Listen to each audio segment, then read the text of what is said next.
From KAMR Local 4 News, your local election headquarters, this is Politics Today. Will the Panhandle Plains Historical Museum stay on WT's campus? We've got what both sides are saying. And an Amarillo College board member and political candidate is arrested. His and the college's response.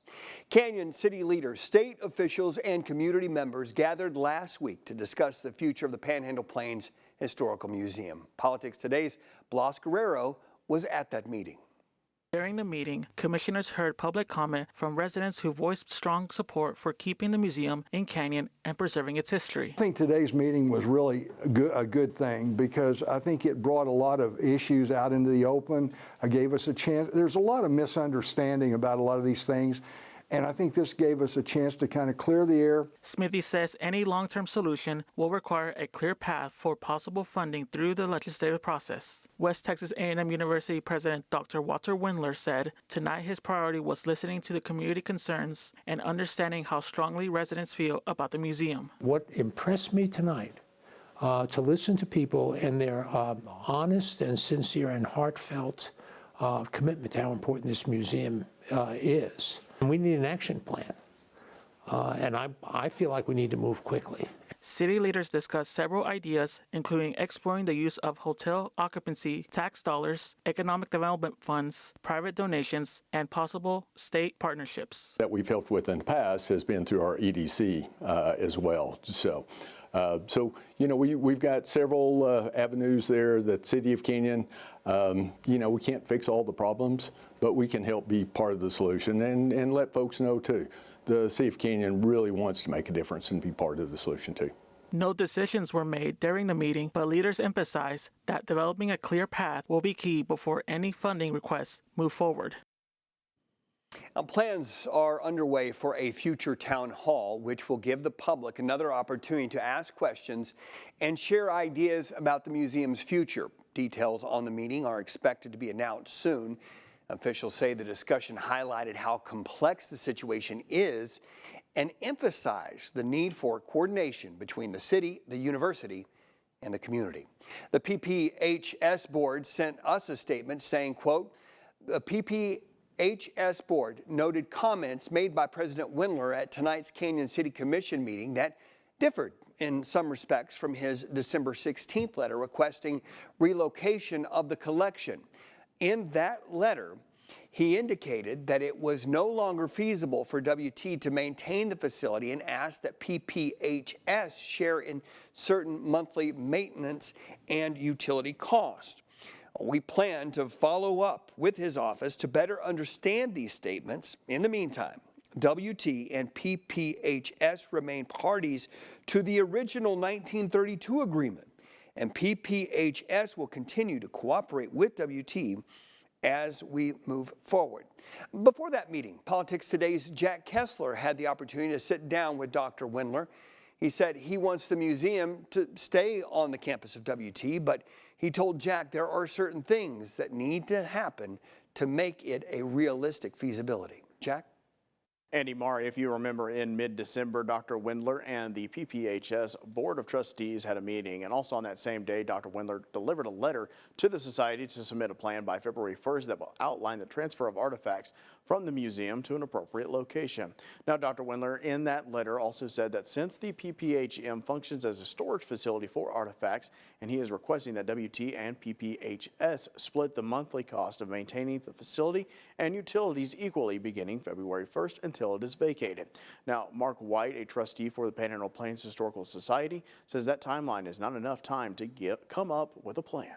No, and I told him that we would do this on our own timeline. We're going to continue to communicate with him, but we're not going to have him dictate to us the timeline.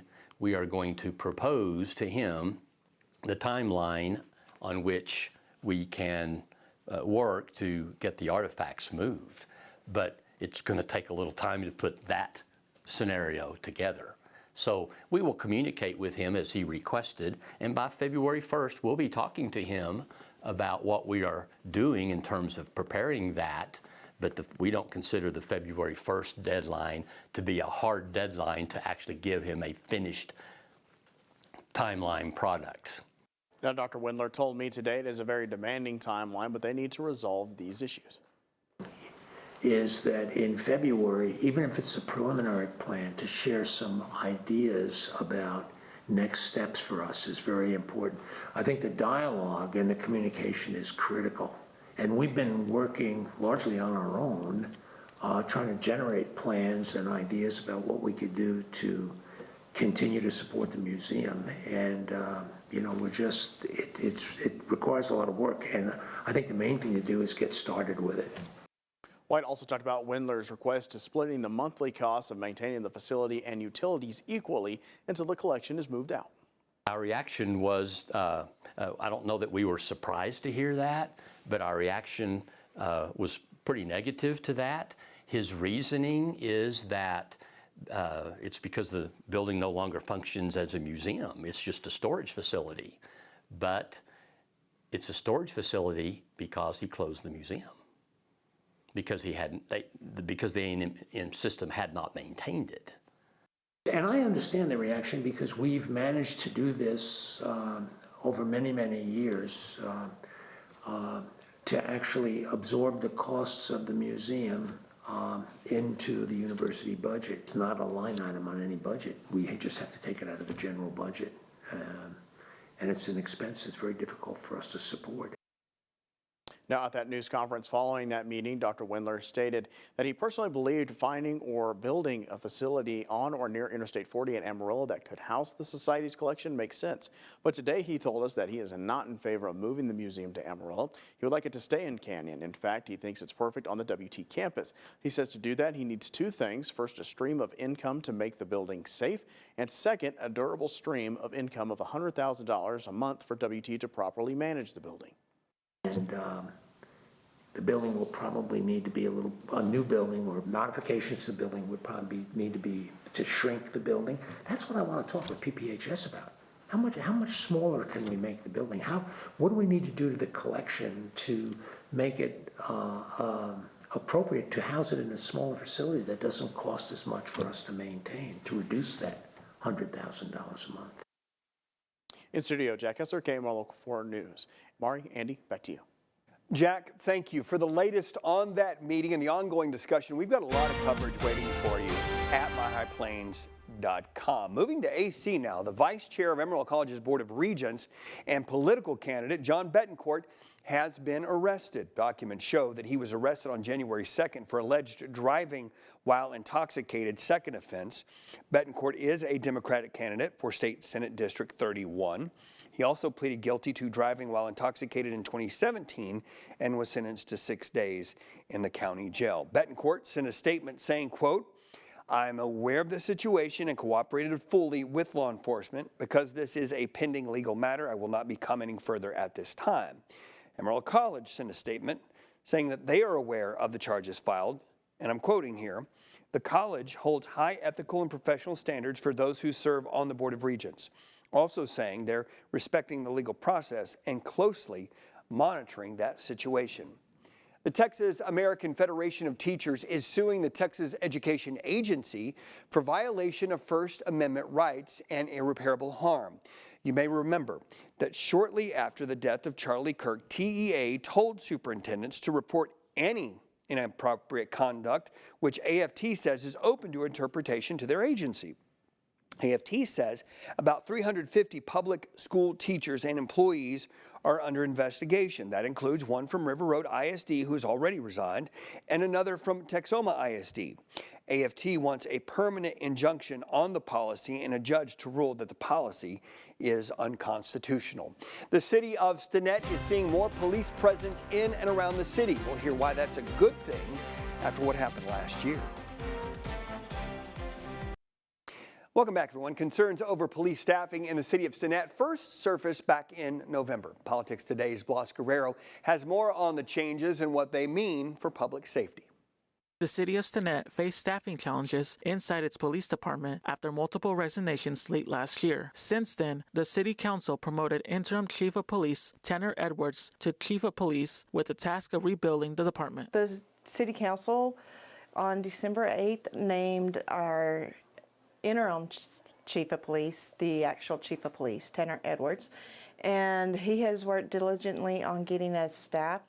We have 6 part-time police officers. She says the goal was to restore the police presence quickly while remaining competitive with surrounding communities. They are learning quickly that there's police out there and everything. So, and it's kind of nice because some of the police officers aren't exactly from the city.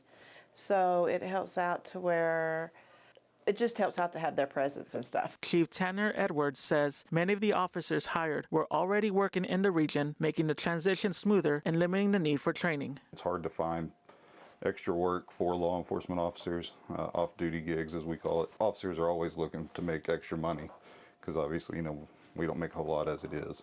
Finding those guys, it didn't take but 2 or 3 weeks to get those 6. During the rebuilding phase, Edwards says help from the Hutchinson County Sheriff's Office was critical in maintaining coverage, especially overnight. Now, he says, residents are noting the increased police presence both on highways and in neighborhoods. People have come to me and said that they love seeing the officers pulling people over on the highway. They said that, they're not used to seeing that. Edwards says his next focus is upgrading aging patrol vehicles and continuing to evaluate staffing needs as the department settles into their new structure. Edwards plans to hire 3 or 4 more part-time officers. He adds he plans to introduce all current officers at the next city council meeting so residents can meet them. The Range announcing who they're putting in charge of leading its workforce development initiative. The Range says that they are adding Jay Barrett to their team to lead Horizons. Barrett is a longtime educator and community leader who most recently served as principal of Amtech Career Academy. Barrett also has a nationally recognized award-winning career and technical education campus in AISD. Officials at the Range say that his experience and relationships with educators make him the ideal person to lead the priority area for that nonprofit.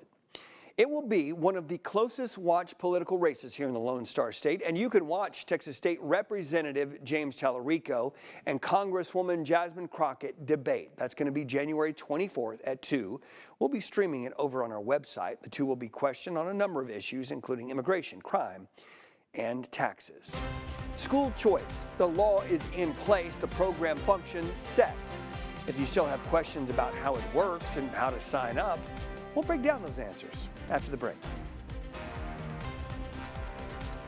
After the passing of Senate Bill 2, which provided $1 billion in funding to create the Texas Education Freedom Accounts program back in 2025, how can parents apply to become is a popular question. We're hearing that a lot in the newsroom, so we decided to get that answer. Politics Today's Princess Bryant joins us with the update.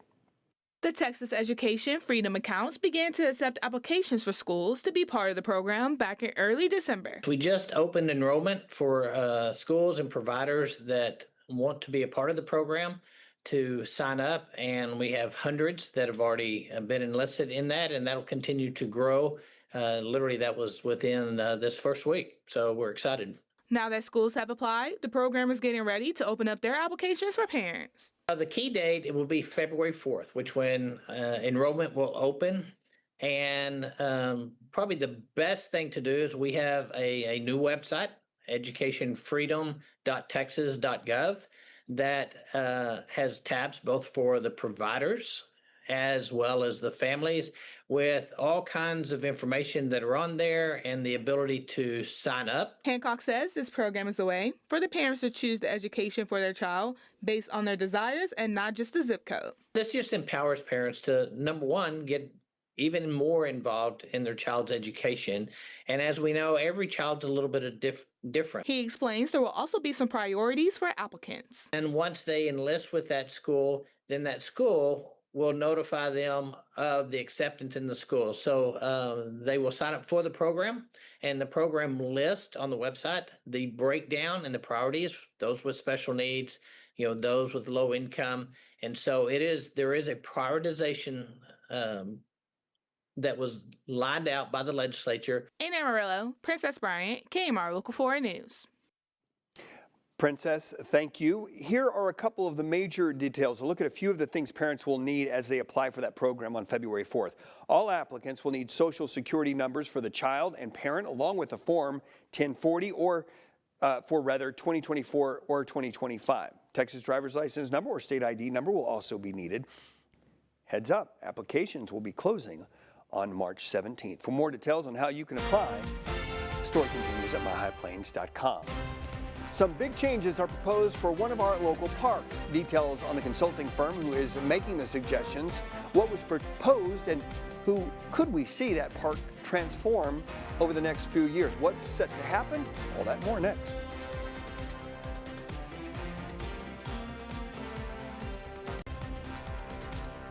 Welcome back, everyone. A plan aimed at shaping the future of John Stiff Memorial Park was presented to Amarillo City Council. Politics Today's Blas Guerrero has more on how this plan could create a new funding source for park upgrades. The City Council took a first look at what John Stiff Park could become under a new development plan. Parks and Recreation Director Michael Kashuba told the Council the plan is designed to guide future growth, protect parkland, and find new ways to pay for improvements without relying on city funds. I want to make sure that we have good guidance that really helps protect development in the long term so that not one single project limits our abilities for best and highest use moving forward. The proposal centers on a 30-acre area near 45th Avenue that currently serves as overflow parking during large events. Consultants with MIG explained how private development could be added while the city keeps ownership of the land through long-term ground leases. A core feature of the proposed development vision is that revenue generated from the development would go directly back to John Stiff. And so this creates a self-sustaining funding mechanism for park reinvestment in Amarillo, for lighting, athletic fields, trails, restrooms, parking, and other upgrades. Kashuba also highlighted how heavily used the park already is. And the number is 1.1 million people that visit this park a year. Individual users, it's about 240,000, so that's about 4 or 5 visits per person. Council members were told the plan would be phased in over time, starting with development along 45th Avenue, followed by community gathering spaces and recreational amenities. Blas, thank you. Officials say the proposal is meant to guide future planning and does not approve any construction at this time. The Texas Workforce Commission released the unemployment rate for the month of November. According to the release, the state's rate sits at 4.2%. If you take a look at the cities, Amarillo has the lowest unemployment rate at 3.1%, Midland checking in at 3.2%, Lubbock is at 3.5%. The release does not show numbers for the month of October. For those looking to start a new career in public service and need a way to get their foot in the door, you're in luck. Tomorrow afternoon, the City of Amarillo is hosting a job fair to fill empty positions. The Saturday job fair starts at 11, runs until 2 p.m. at City Hall. We're told that they are looking for people with all kinds of backgrounds and abilities and that they have a wide variety of job options available. They add the event is open to the public and that no registration is necessary. Stick around, we'll wrap up Politics Today after this. Amarillo police say they've received increased calls related to squatters. Let's talk about what happened this week. APD reminding landowners that in most cases, squatters temporarily occupy empty buildings, causing significant amount of damage. They encourage property owners to check their properties, board them up if needed, and for neighbors to report anything suspicious. Please stay up with the latest political news with us this week, with continuing coverage on our website, myhighplains.com. Plus, you can find the very latest out on the social media site of your choice. We appreciate you joining us this Sunday morning. We hope that you have a wonderful week, and we'll be back for the KMR Local 4 News tomorrow. See you then.